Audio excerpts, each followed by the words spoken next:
الرحيم السلام عليكم ورحمة الله وبركاته ধর্মপ্রাণ মুসল্লিগণ, আজকে ঈদুল আজহার যে ঈদের জামাত, এই ঈদের জামাতে আমি ঈদগার মাঠে দাঁড়িয়েছি আপনাদেরকে কয়েকটি কথা বলার জন্য এবং আপনাদের কাছ থেকে দোয়া নেবার জন্য। প্রিয় মুসল্লিগণ, আপনারা জানেন এবং আপনারা অবগত আছেন, আমাদের সমাজে বিশেষ করে মাদক আমাদের সমাজে ব্যাপকভাবে বিস্তৃতি লাভ করেছে। এই মাদকের বিস্তৃতির জন্য আমাদের তরুণ সমাজ, যুব সমাজ, ছাত্র সমাজ অবক্ষয়ের দিকে চলে যাচ্ছে। আমাদের ভবিষ্যৎ প্রজন্মের ভবিষ্যৎ হুমকির মুখে।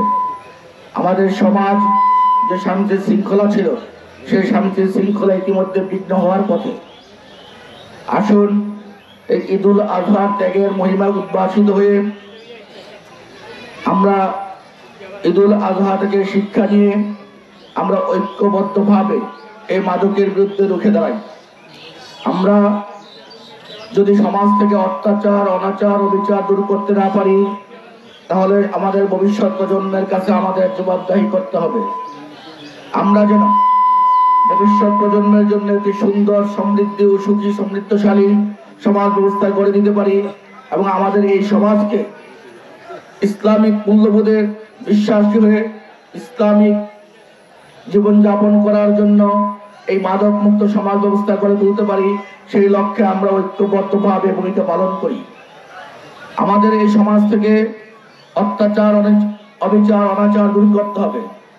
তার কারণ এই রাধানগর, কালিকাপুর এবং বুদারকান্দি একাংশের যে আমরা যেখানে জমায়েত হয়েছি, আমরা সকলেই মুসলমান। আমরা মুসলমান হিসেবে অত্যন্ত শান্তিপ্রিয় এবং সুশৃঙ্খল। বিশেষ করে আমাদের রাধানগর কে বলা হয় হাফেজনগর। এখানে অসংখ্য হাফেজান সাহেব রয়েছেন। এই হাফেজদের প্রতি সম্মান রেখে এবং গ্রামের ইতিহাস ঐতিহ্যের প্রতি সম্মান রেখে আমরা যদি ঐক্যবদ্ধভাবে সকলে যে কোনো সমস্যা সমাধানে এগিয়ে আসি, আমি বিশ্বাস করি রাধানগর হবে সমগ্র বাঞ্ছারামপুরের মধ্যে একটি মডেল গ্রাম। আমি আপনাদের কাতারতে একটি কথা বলতে চাই। আমাদের এই রাধানগর, কালিকাপুর একটি অবহেলিত গ্রাম। বিগত কয়েক বছর এই গ্রামের উন্নয়ন বলতে কিছুই হয়নি। আমি একটু আগে কালিকাপুর ঈদগাহ মাঠে গিয়েছিলাম। বিশেষ করে আমাদের কালিকাপুর থেকে কালিকাপুর ঈদগাহ মাঠে যাওয়ার যে রাস্তাটি আমি দেখেছি, তা অত্যন্ত নাজুক। ঠিক তেমনই ভাবে আমাদের রাধানগরে যে কয়েকটি রাস্তা রয়েছে, প্রত্যেকটি রাস্তায় অত্যন্ত নাজুক অবস্থা। আপনারা যদি ঐক্যবদ্ধ থাকেন, আপনারা যদি দোয়া করেন, ইনশাআল্লাহ আগামী শুকনো মৌসুমের মধ্যেই প্রত্যেকটি রাস্তার উন্নয়ন করা হবে। এবং বিশেষ করে আমাদের গ্রামে একটি মাত্র প্রাইমারি স্কুল। আপনারা জানেন নদী ভাঙ্গনের কবলে পড়ে প্রাইমারি স্কুলটি বিলীন হওয়ার পথে। আমার মনে হয় এখানে যারা আমরা রয়েছি সকলে এই প্রাইমারি স্কুলের ছাত্র। আমরা এখান থেকে প্রাথমিক শিক্ষা লাভ করে যার যার পেশায় ভবিষ্যৎ করার জন্য আমরা বিভিন্ন দিকে ছুটে গিয়েছি। তা আসুন এই প্রাইমারি স্কুলটিকে রক্ষার জন্য আমরা সকলে ঐক্যবদ্ধভাবে চেষ্টা করি।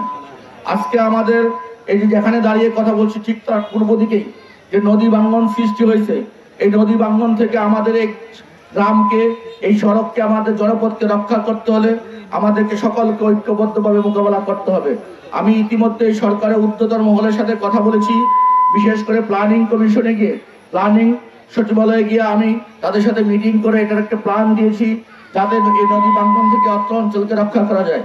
কিন্তু তার পূর্ব শর্ত হলো আপনাদেরকে ঐক্যবদ্ধ হওয়া, আপনাদের সচেতন হওয়া। আপনাদের যদি সচেতনভাবে, ঐক্যবদ্ধভাবে আমাকে সহযোগিতা করেন, ইনশাআল্লাহ এই নদী ভাঙ্গন রোধ করা হবে। পরিশেষে আপনারা আমার জন্য দোয়া করবেন, আমি আপনাদের দোয়া চাই। বিশেষ করে বিএনপির চেয়ারপারসন দেশনেত্রী বেগম খালেদা জিয়ার জন্য দোয়া চাই। উনি অসুস্থ, দীর্ঘদিন চিকিৎসাধীন রয়েছেন, ওনার সুস্থতার জন্য দোয়া করবেন। ওনার ছোট ছেলে মরহুম আরাফাত রহমান কুকুর জন্য দোয়া করবেন। আমাদের ভারপ্রাপ্ত চেয়ারম্যান জনাব তারেক রহমান সাহেব দেশ সেবা করতে, সেজন্য দোয়া করবেন।